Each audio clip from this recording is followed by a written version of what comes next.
Said the Nazir in the Talmud Bavli, in our literature, exactly the opposite. Every metaphor for understanding has to do with hearing. Shma mina, tashma, kamashmala, lo shemi'a lei. Every metaphor for understanding is hearing. Other cultures were cultures of the eye. Judaism is a culture of the ear. Our key pasuk, our key verb, Shema Yisrael. We are a non-visual people, except with one exception. Yerushalayim Ir HaKodesh. Always the word Yerushalayim, the Yeru of Yerushalayim, is God will see or God will be seen. Yerushalayim is described in all the Tehillim for its physical beauty. Mesos Kol Haaretz, Ir Yefifiyah. The temple, the appearance of the Kohen, Marei Kohen, we say on Yom Kippur. Jerusalem was the one bit of Judaism that is there for the eyes because of its physical beauty. Because we don't only care about the heavenly Jerusalem, which we hear with our ears, we care about the physical Jerusalem that we see with our eyes. Friends, I don't know if you've noticed this, but every single time you come to Yerushalayim, something has happened to make it more beautiful. It's a place that gets more beautiful by the year. It's unbelievable. We have spent, Elaine and I, the last 3 years teaching in New York, down in Washington Square, Greenwich Village, that bit of, I don't know if you've seen in New York, took a railway track and turned it into a walk. It's called the High Line. It's so magnificent that everyone walks there. There's a whole billions of pounds urban renewal. You go to the Rakevet in Yerushalayim, 10 times as beautiful. I don't mean to diminish the beauty of New York. I mean, it's a lovely place. For England, it's a little busy, but you know what I mean. But Yerushalayim, the sheer beauty of this place is simply incredible. And it gets more beautiful every time we come. And it's a place not only of physical beauty, it's a place of moral beauty. You go to some of these new places, the Tachana, the old railway station, you'll see Dati'im and Chilonim together. You go to the Teddy Kollek garden with, that fountain there, and you see Haredi children and Arab children playing together in the fountain. You go to the library, you see Haredi, Dati, Chiloni, Jews, everyone, all together. It's a place where people come together, overwhelmed by the beauty of the place. That is the first element that continues to amaze and inspire us. The physical beauty of Jerusalem, the most beautiful city on earth. The second is a strange one. You think about this. We were just talking, Rabbi Matanki, Kimitziot Etzet Torah, Dvar Hashem Yerushalayim. When in the last 2,000 years was that true? Be with me. Jerusalem was not the center of Jewish learning. Already at the end of the period of the Tanaim, Jewish learning had moved to Babel. The Babylonian Talmud is much more richly edited and constructed than the Talmud Yerushalmi.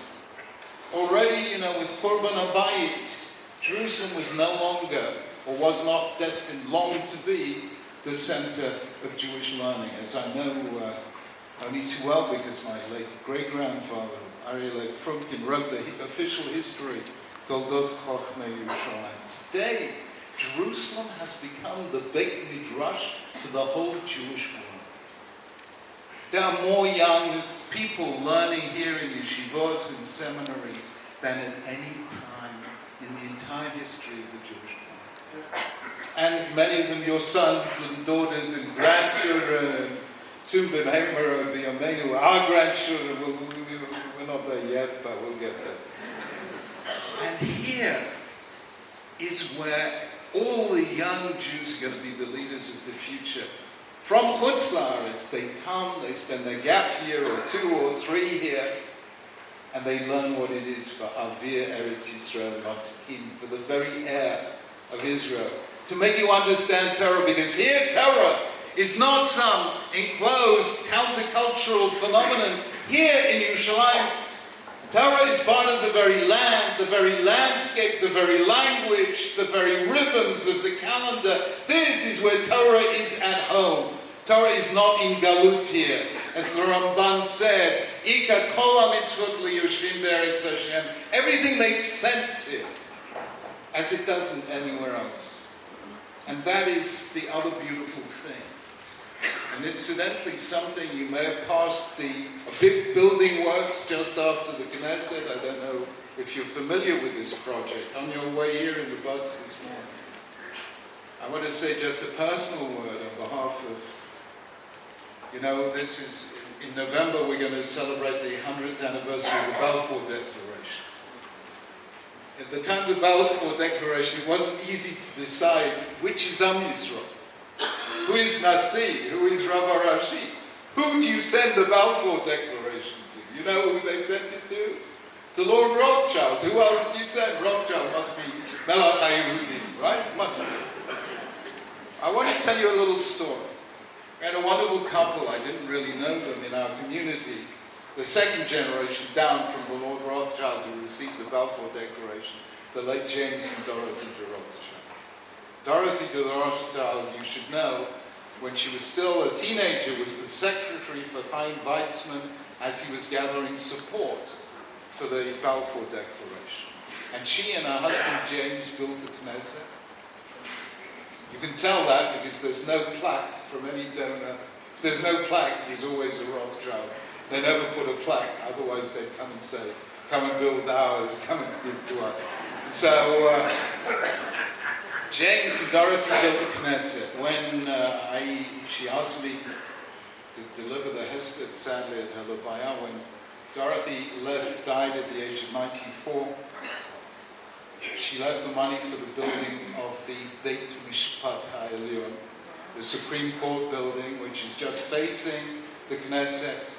And her nephew, Jacob, the current Lord Rothschild, has just begun building the new National Library for Yerushalayim. And friends, I hope, and David Bloomberg, who's director of the project, hope that one day people will not only come visiting dignitaries to Yad Vashem to see how Jews lived, died, they'll come to the National Library and see how Jews live, the home of the book for the people.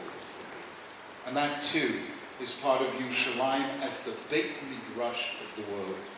And finally, well, this is John's territory, so I'll be very brief. You would have thought in Yerushalayim, this is the oldest of the old.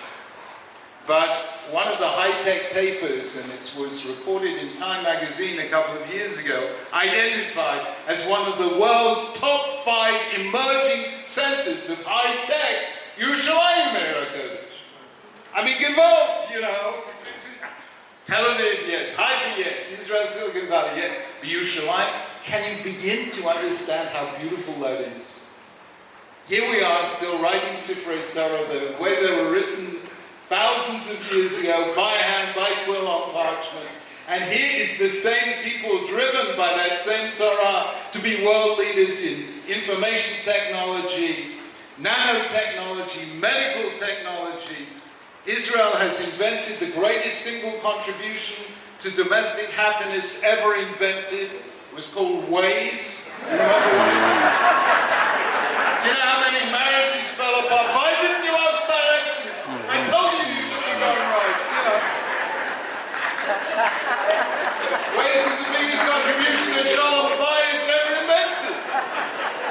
Takes an Israeli to work that one out. I cannot begin to tell you how beautiful it is to see Theodor Herzl pull his book about Israel, Alt-Neuland, the Old New Land. How beautiful it is to see Jerusalem, the old new city for the old new people, the oldest of the old combined with the newest of the new. And that too is Yerushalayim Shel Mata. Friends, the truth is Yerushalayim Shel Mata has its problems. But we love those problems because we have people like Nehemiah Barker and John Medved and others to deal with them. And I can never forget the late Holocaust historian, Yafa Eliot, who wrote a most beautiful book called Hasidic Tales of the Holocaust. And on one occasion she interviewed the Klausenberger, who survived the camps, including Auschwitz, and lost in the Shoah his wife and all 11 children. And she said to him, "Do you never have questions about a Kadosh Baruch?" And he said, "Of course I have questions about a Kadosh Baruch. And they are such good questions that were I ever to ask them, Hashem would personally invite me to heaven to give me the answers. And I prefer to be down here with the questions than up there with the answers. We prefer to be down here in Yerushalayim Shel Ma'ala with the problems, and we'll wait for Yerushalayim Shel Ma'ala with the perfection. Israel remains down here on earth, the most beautiful, the most sacred, the most energizing city on earth. We are privileged to be here. Amen.